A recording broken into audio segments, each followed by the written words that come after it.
I stared into the abyss where my world collapsed and discovered that betrayal doesn't destroy you. It reveals who you truly are. My name is Adam Carter, and I'm 32 years old. Each morning now, I wake before dawn and rebuild my life one nail at a time. When Emma announced she'd found someone who makes her feel alive over our leftover meatloaf dinner, every certainty I had constructed shattered. My sister Laura Carter had warned me for months about Emma's distance, but I dismissed her concerns as overprotective sibling vigilance. Kyle Barnes wasn't just Emma's lover. He was the wrecking ball to the foundation I had spent a decade building through Carter & Son remodeling.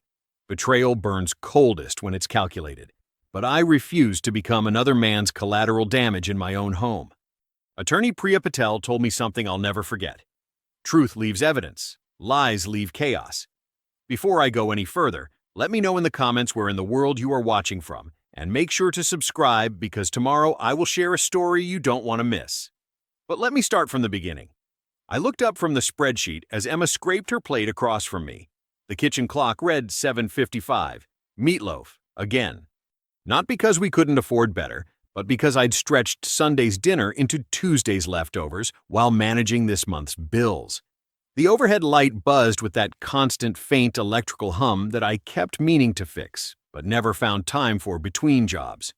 "Can you pass the salt?" I asked, arranging payment schedules in neat piles. Mortgage, utilities, insurance. The rhythm of adult life laid out in due dates and dollar signs. Emma didn't reach for the salt shaker. Instead, she set her fork down with a deliberate click against the ceramic plate. "I'm done pretending, Adam." Something in her tone made me look up. Her eyes held none of the warmth I'd known for 8 years of marriage. My hands went still on the papers. Pretending what? The question came automatically, though some part of me already recognized the shift in the air between us. Pretending I'm happy. Pretending this is enough. She gestured around our modest kitchen, the home we'd chosen together. Pretending I don't feel suffocated. The light continued its steady buzz. The clock ticked to 7:57. "There's someone else," she said, her voice suddenly stronger. "His name is Kyle Barnes." My ears started ringing, a high, thin sound that seemed to drown everything else. I focused on breathing, on keeping my face composed while something essential collapsed inside me. "Kyle Barnes," I repeated. The name tasted like metal. "And how long has Kyle Barnes been in the picture?" She looked away, studying the wall calendar where I'd penciled in 3 bids for kitchen remodels next month. "A while." "A while?" I echoed. "And while I've been working 60-hour weeks keeping this roof over our heads, what exactly has Kyle been doing?" Her eyes flashed. "That's the problem, isn't it? All you care about is keeping the roof up. Kyle sees me. He makes me feel alive." I let out a short, disbelieving laugh. "I've seen you through everything, Emma. Flu seasons, your dad's funeral, the 3 years it took me to build my business from nothing. What exactly haven't I seen?" "You don't get it." She pushed back from the table. "You don't make me feel alive. You make me feel managed." The word hit like a slap. Managed? I call it being responsible. I call it building something that lasts. Emma stood, arms folded across her chest. "Kyle understands what I need." "And what's that?" "Someone who hasn't spent 8 years making sure you have health insurance and a savings account?" "You're so controlling," she fired back. "Everything has to be your way, on your schedule." "I'm consistent," I corrected, leaning forward. "I don't chase feelings. I build on commitments. There's a difference." She turned away, walking toward the hall closet. When she returned, she held an overnight bag I hadn't seen before.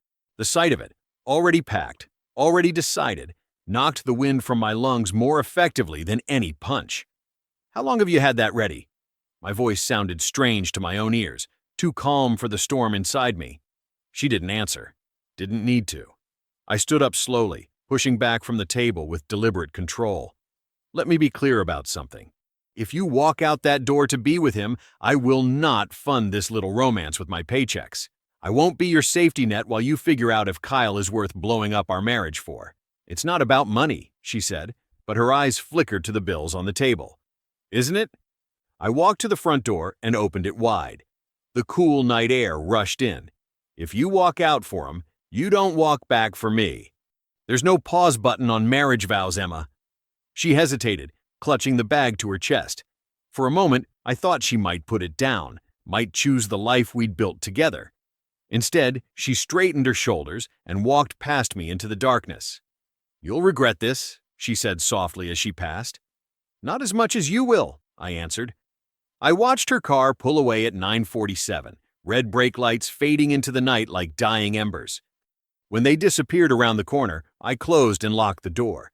The house felt suddenly hollow, filled with nothing but the quiet hum of the refrigerator. "I will not be Plan B," I whispered to the empty kitchen. At 9:30, I'd texted Ben. "Emma left. Need your help tomorrow." Legal stuff. I gathered everything important: bank statements, property deeds, business receipts, our marriage license, and placed them in a folder I labeled simply Evidence. The light above the sink continued its endless buzz. I woke up at 5:45 a.m. with an ache so deep it felt like someone had hollowed out my chest with a spoon. For a split second, I reached across to Emma's side of the bed before the memory hit me like a freight train. She was gone. With him. The kitchen was too quiet as I fumbled with the coffee maker. My hands shook slightly as I measured the grounds. 8 years of marriage, and this is what it came down to. Me standing alone in my kitchen at dawn, trying to remember how many scoops made a strong pot. A firm knock at the door startled me. Through the window, I saw Lara's sedan in the driveway. My sister stood on the porch holding 2 travel mugs, her expression a mix of sympathy and determination. "You look like hell," she said, stepping inside without waiting for an invitation. "Good morning to you too."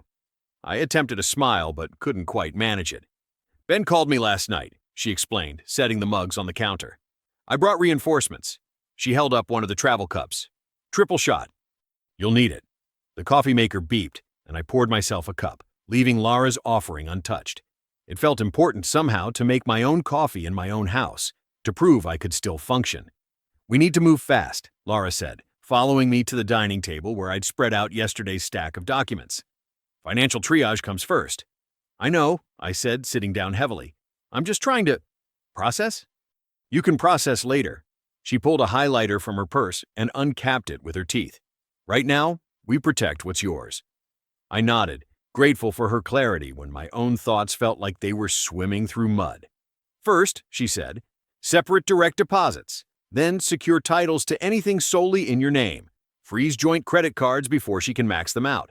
"You really think she'd do that?" I asked.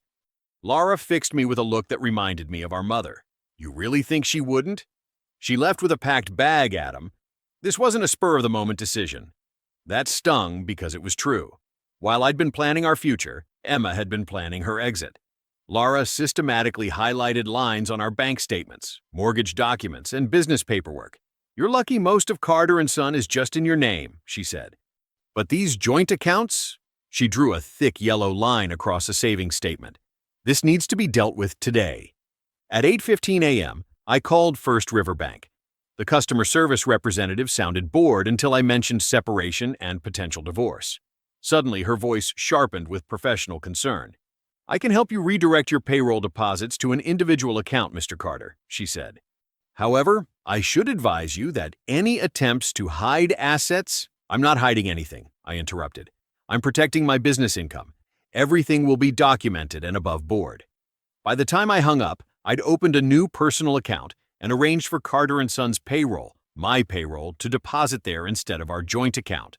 Ben showed up at the workshop around 10, carrying a clipboard and wearing the serious expression I'd only seen a few times before, usually when we were dealing with difficult clients. "Ready to do inventory?" he asked. We spent the next 3 hours documenting everything: power tools, vehicles, the trailer we used for hauling materials.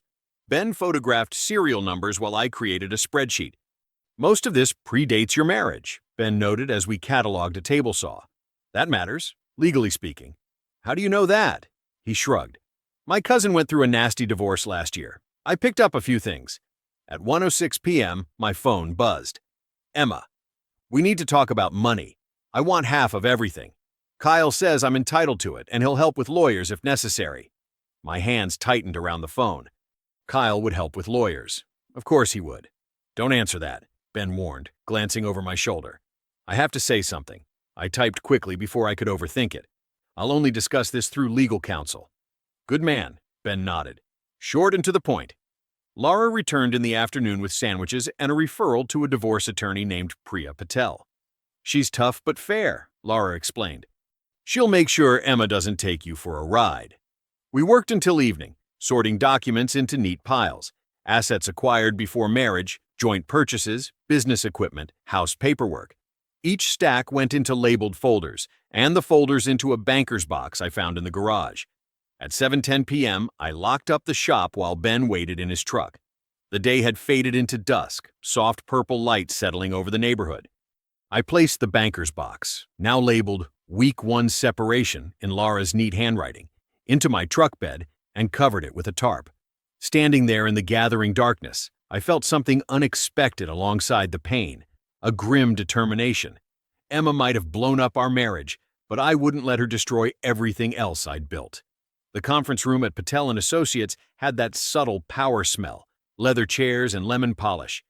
Priya Patel sat across from me, her steel-rimmed glasses catching the morning light as I opened my evidence folder and slid out the printed texts. "These are from Tuesday night," I explained, pointing to the timestamp.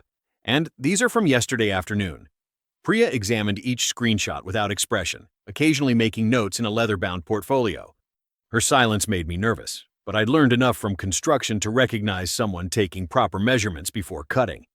"Tell me about your marriage, Mr. Carter," she finally said, setting down her pen. 5-year summary. "We've been married 7 years. I own Carter & Son Remodeling. It's just me, no actual son yet. Emma worked as a receptionist until last year, when she decided she wanted to find herself. I supported that." I paused, remembering the credit card bills for yoga retreats and art classes that never stuck. "I paid the mortgage, covered the bills. We had separate and joint accounts." Priya nodded. "I need everything documented: pay stubs, mortgage statements, tax returns, business incorporation papers." She tapped the text screenshots. "And all communications since separation. Every word matters now." I pulled out the banker's box Laura had helped organize and set it on the table. Priya's eyebrow raised slightly. "You came prepared." "My sister suggested I should." "Your sister was right." She began examining the documents, creating neat stacks with ruthless efficiency. "Now let me outline our strategy. This will be defensive at first. Based on what you've told me, your wife left voluntarily for another relationship.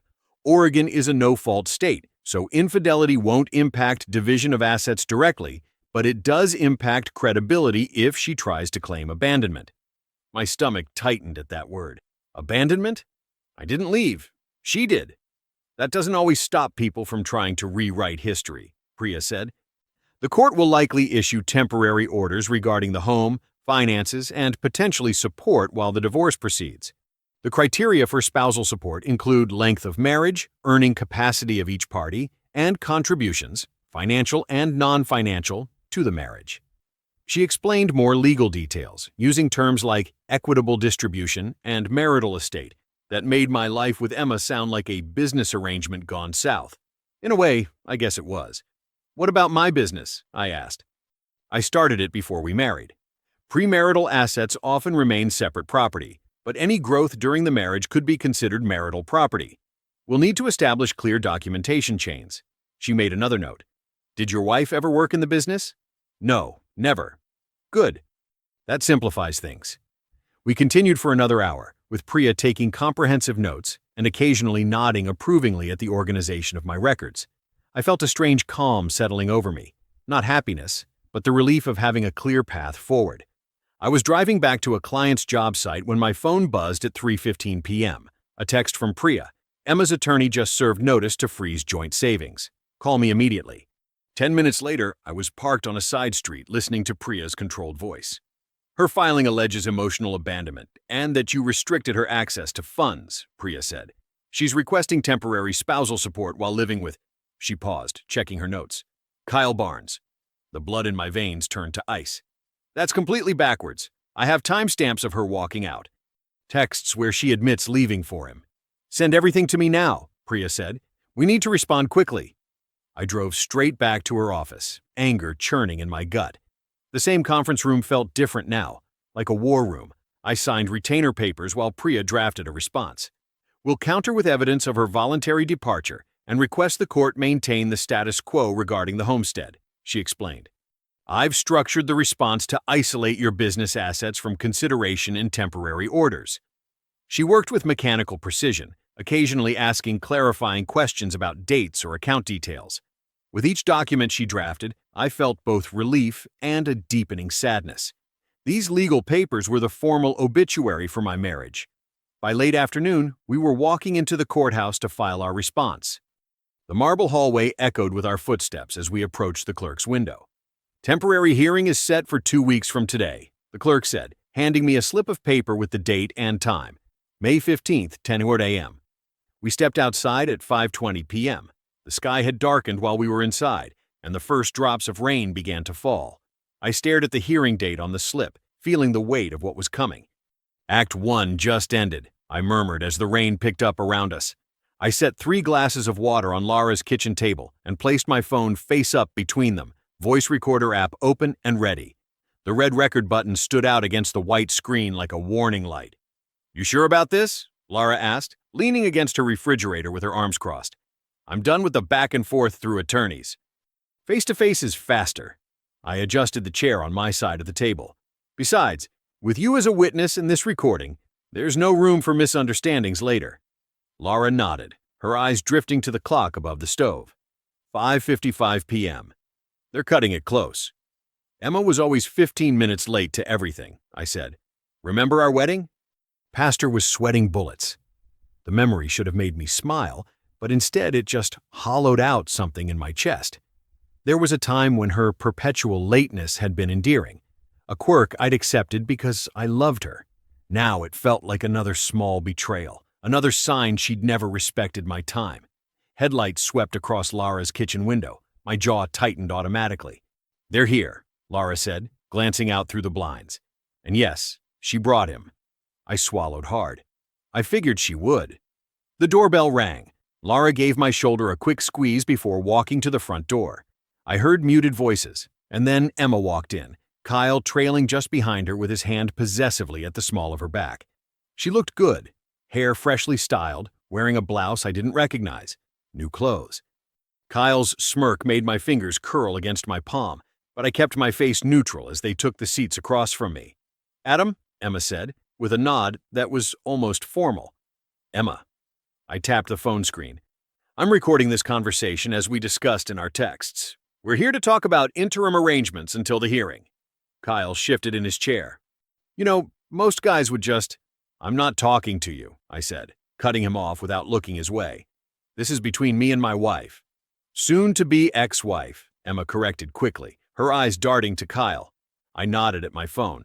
"For the record, I've invited Emma here to discuss temporary arrangements. Laura is present as a witness." Emma rolled her eyes. Always so official. "I've learned it needs to be." I leaned forward. "I'll be direct. I'm not paying spousal support while you're living with him. That's non-negotiable." Kyle's smirk deepened. "She's entitled to half of everything, man. Half of marital assets, maybe," I replied, still looking only at Emma. "But not support payments while you're supporting her." Emma's cheeks flushed. "I'm not asking for a handout. I just want what's fair." "Fair would have been a conversation before you packed a bag. Fair would have been honesty." I kept my voice level. "But here we are. So let's be clear. I keep the house. You keep your car. We maintain separate accounts until the final division of assets." "What about the business?" Emma asked. "I should get part of that too." "You've never worked a day at Carter & Son. You've never swung a hammer, drafted an estimate, or balanced those books. That business existed before you, and it'll exist after you. You always measure love by receipts," Emma said, folding her arms. The accusation stung, but I didn't let it show. "No, I measure it by sweat, by steadiness, by showing up every day, even when it's hard." I tapped the table with my index finger for emphasis. "My love was in every mortgage payment, every dinner I cooked when you worked late, every time I sat through your parents' holiday dinners. Yours evaporated the moment something shinier came along." Kyle shifted forward. "Listen, Carter." "Still not talking to you," I interrupted, my eyes locked on Emma's. "This is between me and the woman who promised forever." Emma's eyes flashed. "You're making this harder than it needs to be." "Actually, I'm making it exactly as simple as it needs to be," I countered. "You don't get to leave and then take pieces of me with you." Laura stepped closer to the table. "Let's stay focused on the practical arrangements." For the next 30 minutes, we hammered out details. Emma would collect her personal items the following weekend while I was at a job site. She would remove her name from our joint phone plan. I would keep the house in my name only. By 6:40 p.m., we had outlined terms that Priya could formalize. I ended the recording and sent it directly to her email. "I think we're done here," I said, standing up. Emma hesitated, then rose as well. "I never meant to hurt you, Adam." "Intentions don't matter much right now," I replied. "Just actions." Kyle placed his hand on Emma's back again as they walked to the door. The gesture was small, but deliberate, a man marking his territory. I watched them leave without another word. Lara closed the front door behind them and turned to me. "You did good." I moved to the window and watched Kyle's car idling at the curb. Emma was saying something to him, her hands moving animatedly. I couldn't hear them, but the body language was tense. "I didn't do good," I said quietly. "I just did what needs doing." The car pulled away from the curb, taillights growing smaller in the distance. My jaw clenched so tight it hurt as I watched them disappear. I clinked my paper coffee cup against Ben's, the sound lost beneath the classic rock pouring from his beat-up job site radio. Creedence Clearwater Revival was singing about a bad moon rising, but for the first time in weeks, I didn't feel that way. "To the Dwyer kitchen," Ben said, taking a swig of his coffee.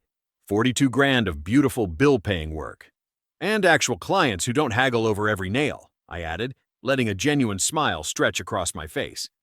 The morning sun was warming the spring air, and I could smell fresh-cut lumber stacked in the bed of my truck. The meeting with the Dwyers earlier that morning had gone better than I'd expected. Mark Dwyer, a square-shouldered guy in his 40s, had been straightforward about what they wanted. Quality work, reasonable timeline, minimal fuss. His wife Olivia had a Pinterest board full of ideas, but wasn't precious about them. They trusted my expertise. "I think they like you," Ben said, reaching for his tape measure. "Olivia kept nodding when you suggested the undermount sink." I shrugged. "They're good people, straightforward." "Unlike some folks we know," Ben muttered. I chose to ignore the comment. Today wasn't about Emma. It was about moving forward, about feeling normal again. "Let's get these tile samples loaded," I said, gesturing to the boxes. I promised we'd drop them off so they could make their final selection. As we loaded the van, my phone buzzed. I pulled it from my pocket, half expecting it to be Emma with some new demand. But instead, I saw Lara's name. She'd sent a photo of a massive lasagna with the caption, "Sunday dinner, no excuses, bring your appetite." The sight of that pan bubbling with cheese and sauce hit me with an unexpected wave of comfort. For a moment, I was transported back to our mom's kitchen, where Sunday dinners had been sacred regardless of what else was happening. Some things don't change, even when everything else does. "You look like someone just handed you a winning lottery ticket," Ben observed, catching the smile on my face. I showed him the photo. "Lara's making Mom's lasagna recipe. Any chance of an invitation for your hard-working partner?" he asked, eyebrows raised hopefully. I texted Lara back, "Can I bring Ben? He's drooling on the job site." Her reply came quickly. "More the merrier. Kids miss their Uncle Ben anyway." I turned to Ben. "You're in. Sunday at 6. "Your sister is a saint," he said, loading the last box. "Now let's make some money." The day flowed smoothly after that. We measured, we planned, we called suppliers. By 5, we had a solid timeline mapped out for the Dwyer project, materials lists prepared, and our first payment processed. When I pulled into my driveway that evening, the house didn't feel as hollow as it had for weeks. I made a simple dinner, paid some bills, and actually felt tired in a healthy way, not the bone-crushing exhaustion of stress that had been plaguing me. That night, I slept. Really slept. No waking up at 3 in the morning with my heart pounding, no rehearsing conversations or arguments in my head.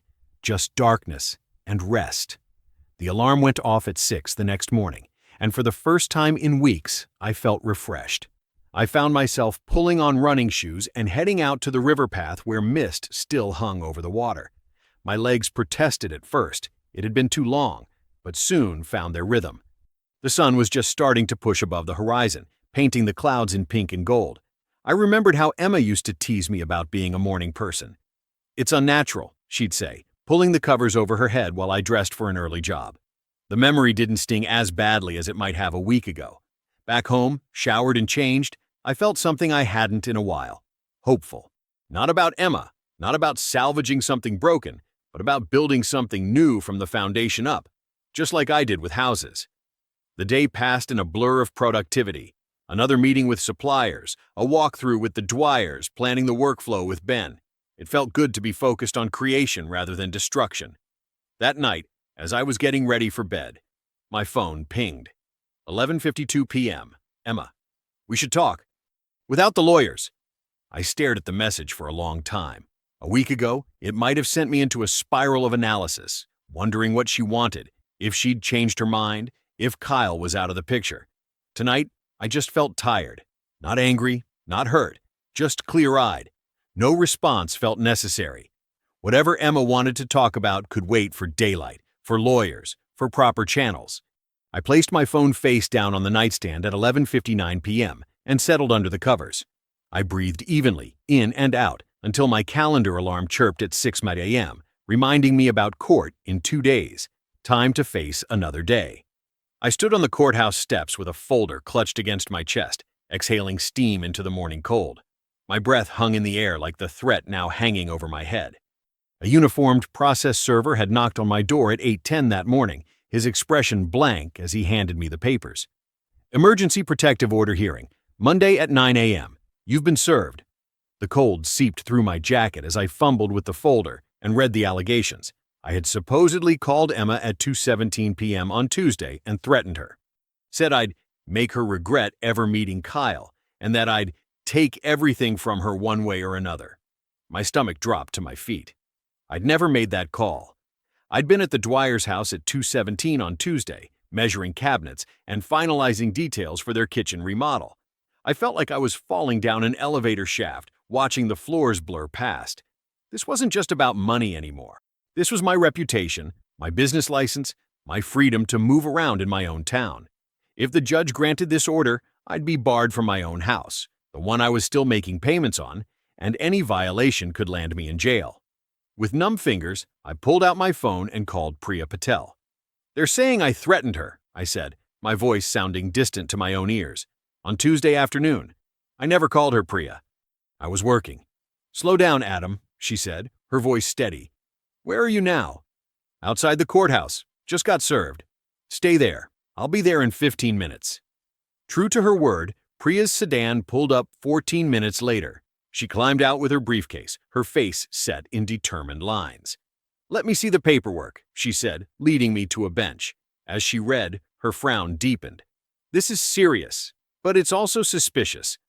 Emergency orders are for imminent danger. If you threatened her Tuesday, why wait until Friday to file? I didn't threaten her at all, I said, hearing the edge in my voice. I was with clients. Then that's what we'll prove. She pulled out her tablet. I need 3 things immediately. Your phone record showing you made no such call, alibis from your clients, and your location data for Tuesday afternoon. I nodded, already texting Ben. Ben was with me at the Dwyer's place all afternoon. Good. Have him document that with timestamps. By noon, we had our defense assembled. Ben had emailed a time-stamped photo from the Dwyer job site showing me measuring cabinets at 2:05 p.m., plus the signed estimate I'd completed at 2:45 p.m. My phone record showed no calls to Emma at 2:17 p.m., or at any time that day. But it was Laura who provided the key insight when I called her in a panic. Remember what Emma said at my kitchen that night? When she was trying to get under your skin? Laura's voice was tight with anger. She said, he keeps everything on that dumb Google Drive.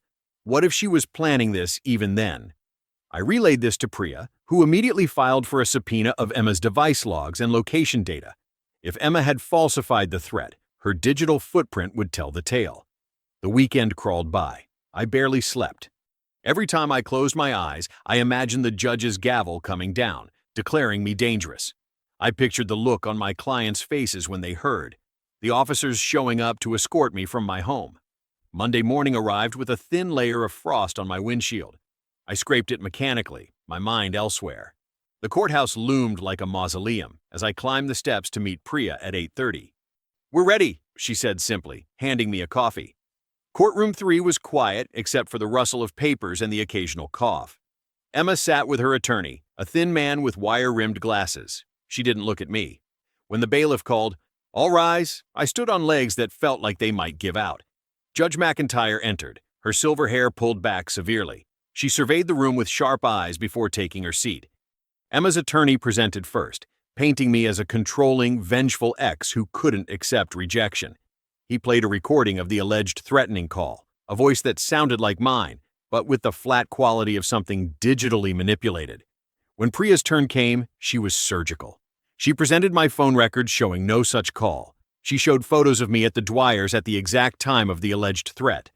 Ben testified to my whereabouts. Then she played her trump card, Emma's Google location data, obtained through the subpoena, which showed her at Kyle's apartment at the moment she claimed to be receiving my threatening call.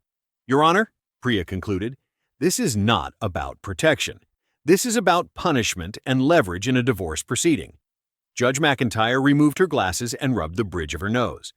I'm dismissing this order for lack of credible evidence, she said at precisely 11:22 a.m. And I want to be very clear, Ms. Carter. The misuse of protective orders to gain advantage in divorce proceedings is not only unethical, but potentially criminal. Don't appear before me with such claims again. Relief flooded through me, followed by a wave of nausea. I'd won, but the fact that I'd had to defend myself against such a lie made me feel unsteady. Outside, Priya squeezed my shoulder. Get some rest, Adam. We've got the divorce hearing in 2 weeks. I nodded, too drained for words, and walked to my truck alone. Inside the cab, I stared at my hands. They were shaking uncontrollably, adrenaline finally releasing its grip.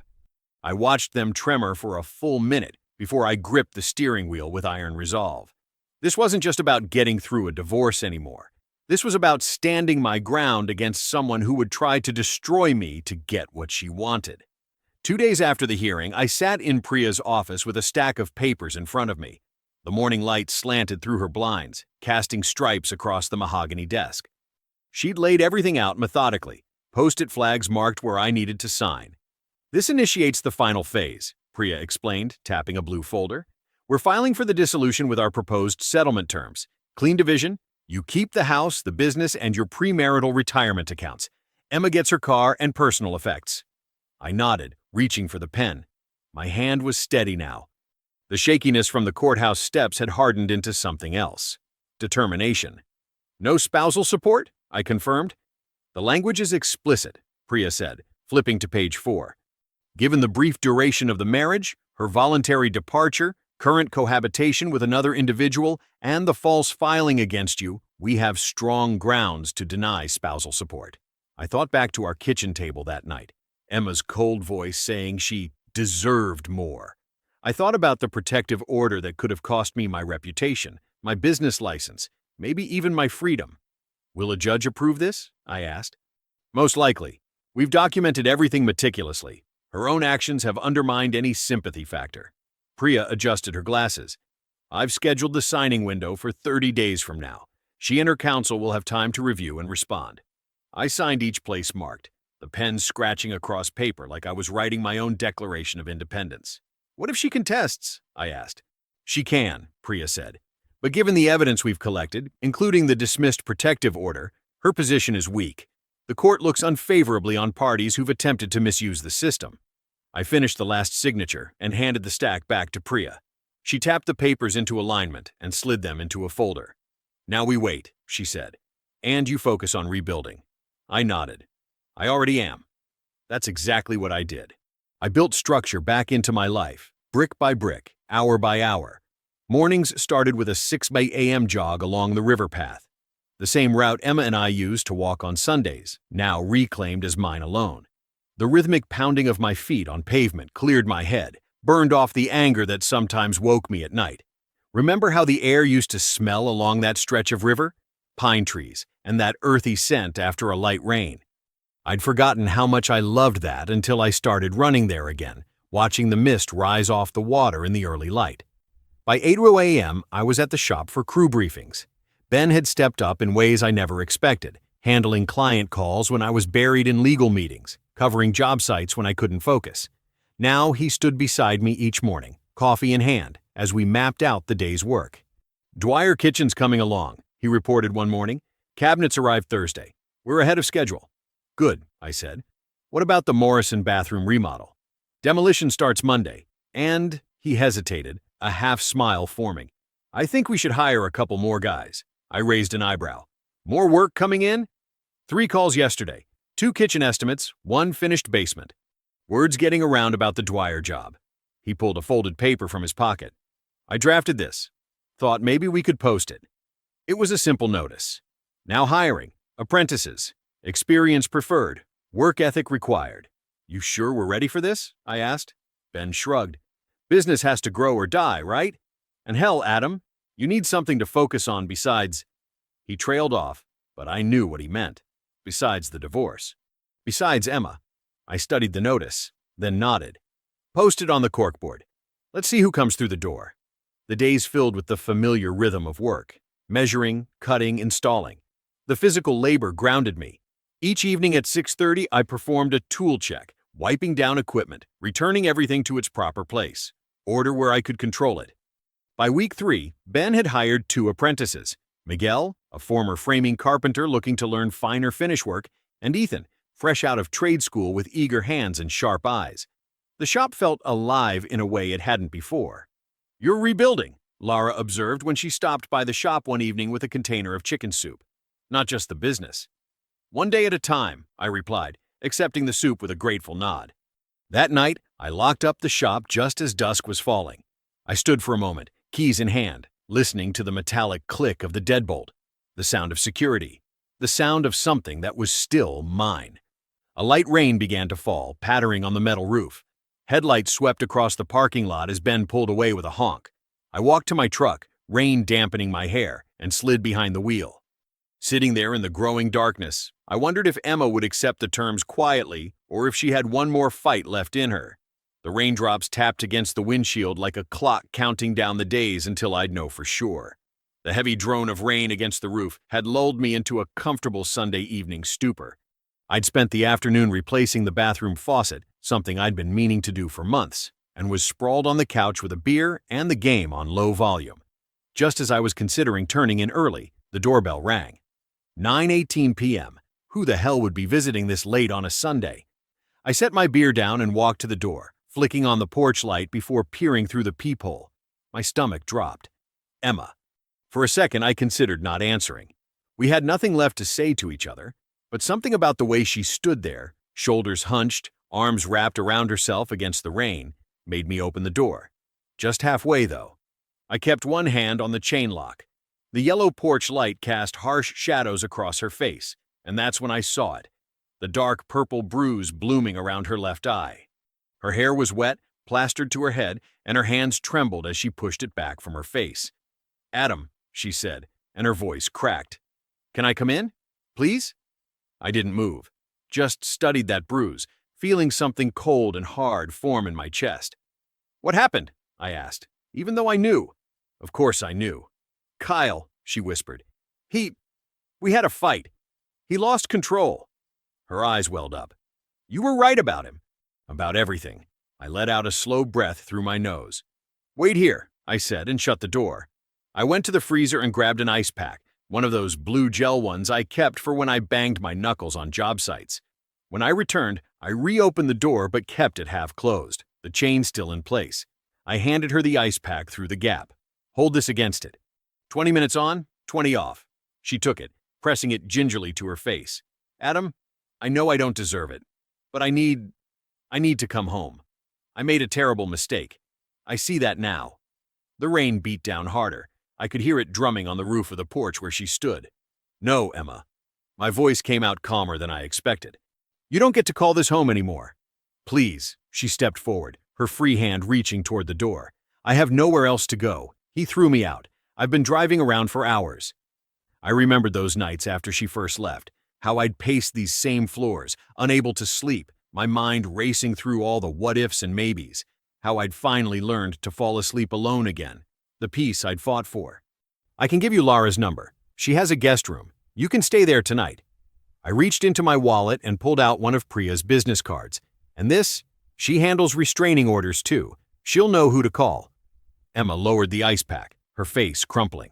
"I don't want a lawyer or a hotline. I want you. I want our life back." Something in me softened for a moment. Old instincts to comfort, to fix, to protect. But then I remembered the emergency protective order, the lies, the deliberate attempt to destroy what I'd built. "That's not how this works," I said quietly. You made a choice, Emma.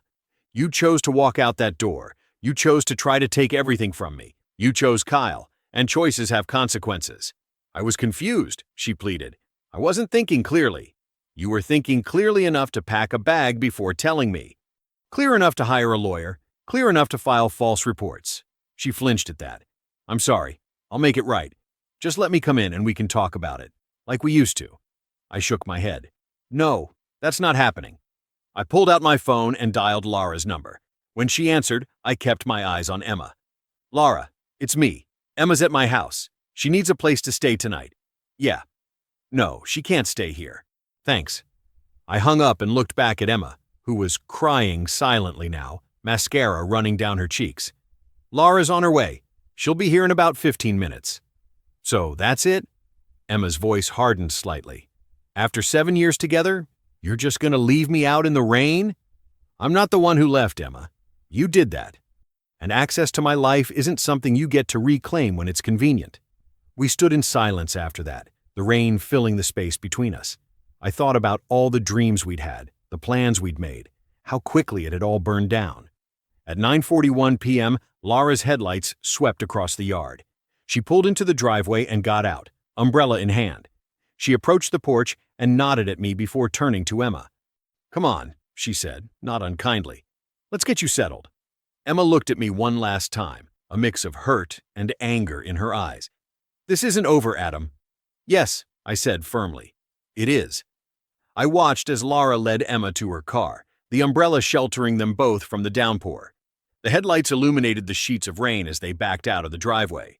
When the taillights disappeared down the street, I closed the door, turned the deadbolt, and leaned back against the wood. I closed my eyes and let out a long, slow breath, feeling the weight of the encounter drain from my shoulders. I placed my signature on the last page, the blue ink flowing from the pen in one smooth motion. It was strange how something so small could represent something so final. Priya nodded, her face professional but with a hint of approval in her eyes. That's it, Mr. Carter, she said, gathering the papers. I'll file these today. You should receive the final decree in about 2 weeks. That's it? I asked, a little surprised by the simplicity. After all the drama, the accusations, the late-night texts, and the black eye on my porch, it came down to this quiet moment in a wood-paneled office on a Monday morning. That's it, Priya confirmed, sliding the papers into a folder. The division is clean. The house stays with you. All business assets remain with Carter and Son. Your premarital retirement stays intact. Ms. Carter keeps her vehicle and personal effects. I sat back in my chair, feeling something shift inside me. And there's no way she can come back later for more? The agreement is comprehensive and binding. And after that false protection order, Priya adjusted her glasses. Let's just say the court wouldn't look kindly on further claims without substantial evidence. I nodded, remembering the tight band that had squeezed my chest when I'd been served those papers, the way my hands had shaken as I'd called Ben, how close I'd come to losing everything I'd worked for. What about last night? I asked. Her showing up like that? Unless she files a new case, it doesn't impact this agreement. Priya's eyes softened slightly, though I'd recommend keeping records of any further contact, just to be safe. We shook hands, and I thanked her for everything, for being the calm in the storm, for turning paper into armor. At 10:05 a.m., I stepped outside the courthouse into the cool morning air. The sun was breaking through the clouds, casting long shadows across the steps. I took a deep breath and felt something release in my chest, like a zipper closing on a packed suitcase I'd carried too long. For the first time in months, I didn't feel the weight of uncertainty hanging over me. No more waiting for the other shoe to drop. No more checking my phone for messages or listening for unexpected knocks at the door. I drove to the job site where Ben and the guys were hanging drywall. I told Ben it was done, and he gave me a solid clap on the shoulder. No words needed. We'd been through enough together that he understood what this meant. The week moved forward with a steadiness I'd almost forgotten. Each day felt like reclaiming a piece of myself. I woke up early, made coffee, checked the schedule, and headed to work without that cloud hanging over me. The guys noticed the difference too. I caught them exchanging glances when I started joking around again, when I brought donuts on Wednesday morning just because. The following Sunday, I fired up the grill in the backyard. Laura arrived with her kids, who immediately started chasing each other around the yard. Ben showed up with his girlfriend and a six-pack. The two new apprentices came too, looking a little awkward until Ben handed them beers and started telling embarrassing stories about our early days. The kitchen filled with noise, real noise, not fighting, laughter instead of accusations, plates clinking instead of doors slamming. Laura moved around my space like she belonged there, reaching for spices without asking, stealing tastes from pots while slapping my hand away. To Adam, Ben said later, raising his bottle as we all gathered around the table. And to Carter and Son, which is finally hiring some decent help. The apprentices grinned, and we all clinked bottles and glasses. And to new beginnings, Laura added, her eyes meeting mine with a warmth that said she was proud of me. Later that week, I started the day watering the tomato seedlings I'd planted in containers on the back porch. The morning light cast everything in gold, and I could hear birds calling to each other in the trees. I headed out for my morning jog, the path along the river familiar under my feet. My breath came easy now, no more tightness in my chest, no more replaying arguments in my head as I ran, just the rhythm of my footfalls and the rush of the river beside me. I heard through Laura that Emma had filed a police report against Kyle, that she was staying with a friend from her old job and looking for a place of her own. I wished her safety, but from a distance. Her path was her own now, as mine was mine. I was watering the tomatoes again when my phone vibrated on the kitchen counter. I glanced over to see unknown number on the screen. The call went to voicemail, and a notification popped up. Shelter Advocate. I tilted my head toward the sound, water still streaming from the can in my hand. What does tomorrow want from me now? I asked the quiet kitchen, watching as the screen went dark again. I believe stories such as this find us for a reason. If this one touches you, please subscribe. I share a new one every day. In the meantime, there are 2 stories on the screen that are even better.